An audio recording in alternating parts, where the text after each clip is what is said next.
Now, let's talk about UKIP, because the party has apparently received a massive boost today from businessman Paul Sykes, who has pledged to do whatever it takes to help the party win next year's European elections.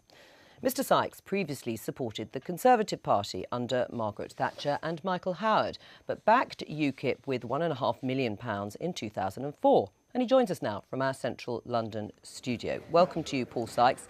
You say you'll do whatever it takes to help UKIP win the European elections in May next year. How much will it take? Well, you've got a limit, haven't you, of about £4.5 million for the European elections. So the limit spells it out. We will be spending within the law of the land, within the European Commission or political commission. What will you want that money to do exactly in practical terms? To get over the message, we want to be a massive awareness campaign. The British people are more or less totally unaware of the powers that's been transferred to Brussels.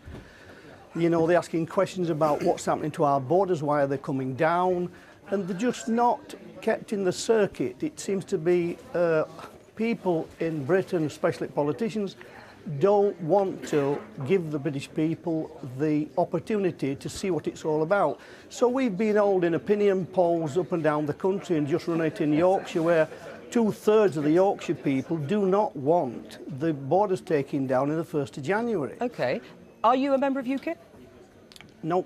I'm a member of no political party. I want to campaign for Britain to break free from the EU, and UKIP are the party to do it. Will you pledge to support UKIP for the general election in 2015, or is this just about the European elections? It's about the European election at the present moment in time. That's all it's about. That's the only one we stand a chance of winning, and that, to me, will be the referendum. OK, so you could vote for the Tories in the general election, or you could support them? No, I'm not. I don't vote for political parties myself. I'm campaigning for information to be put before the British people, so they know where we've got with this EU situation. All right, well, you've made it very clear, of course, about your views, why you're supporting UKIP in the European elections. Let's say they top the poll. That's certainly what they're forecast to do.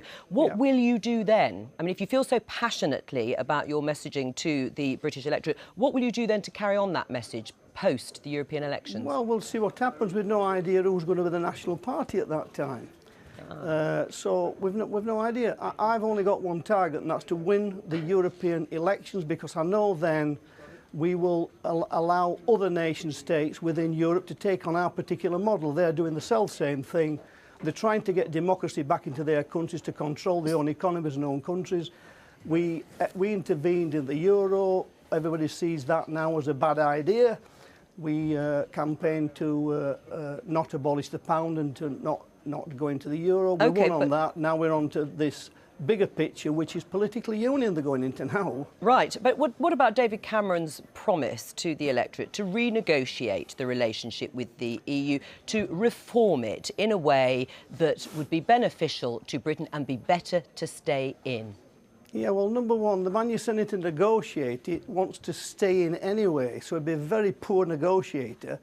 And you would have to break the treaties to start negotiating. They're not going to listen to that at all. You know, this is growing power from Brussels, not willing to hand power back.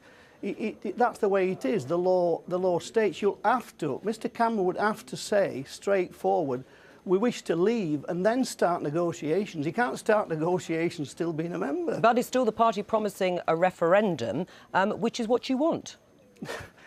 Listen, 2017 is a long, long way away. Mr Cameron may be nowhere in sight by that time. All right. Paul Sykes, thank you very much. Thank you.